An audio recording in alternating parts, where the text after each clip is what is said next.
आज चाहिँ हामी थुक्पा बनाएर खाँदैछौँ हैन। मैले चाहिँ आज थुक्पा बनाएँ। अरू बेला चाहिँ म बाबालाई आङीलाई खाना बनाउनु लाएर म भिडियो बनाउँथेँ। आज चाहिँ मैले आफै बनाएको कारणले गर्दाखेरि चाहिँ मैले भिडियो बनाउनु पाइनँ र पहिला पनि मैले हालेको थिएँ, त्यही भएर एकपल्ट के हाल्नु भनेर चाहिँ मैले खाएको मात्रै बनाएको छु आज चाहिँ हैन।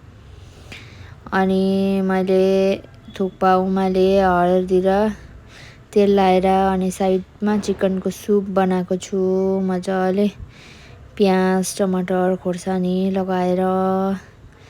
अनि चिकन मसिनो काटेर फ्राई पनि गरेको छु। कर्नफ्लावर, रेड चिली पाउडर, हर्दी, लेमन अनि चाट मसलामा उयो गरेँ मैले चाहिँ त्यसलाई बादमा।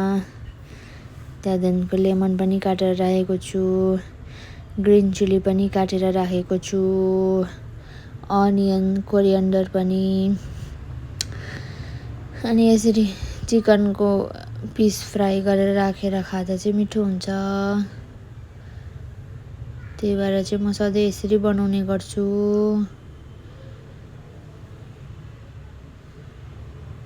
अनि अब चाहिँ यसमा चिकनको पिस हाल्नुपर्छ, फ्राई गरेको चिकनको। यसरी खायो भने चाहिँ मिठो हुन्छ। तपाईहरु पनि यसरी बनाएर खानुहोस्। मेरो भिडियोलाई हेरेर साथ सपोर्ट गरिदिनुहोस्। एकअर्कालाई सपोर्ट गरौँ। र यहाँ चाहिँ अब धनिया खुर्सानी अनियन पनि हाल्दैछु हैन। म चाहिँ काँचो प्याज चाहिँ खाँदिनँ, एलर्जी छ मलाई चाहिँ, त्यही भएर बाबा र आङीलाई चाहिँ हालिदिएको मैले काँचो प्याज र खुर्सानी।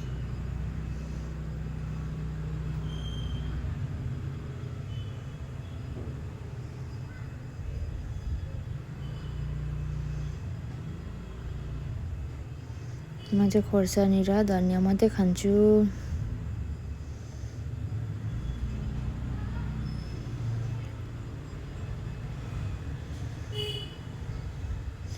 लेमन पनि हाल्नुपर्छ अनि मात्रै मिठो हुन्छ। बाबाले चाहिँ लेमन नखाने अरे अनि उठाएर लानुभयो। मलाई चाहिँ लेमन एकदम कस्तो भयो?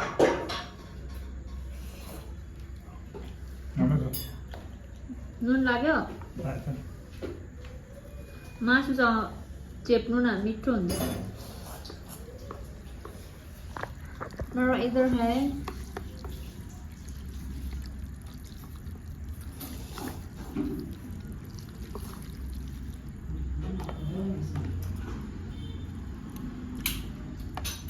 आङीलाई अगाइरहेछ भनेर त मैले त अघि मलाई थाहा हुन्छ नि तीनटा पुरी खाएको हाँ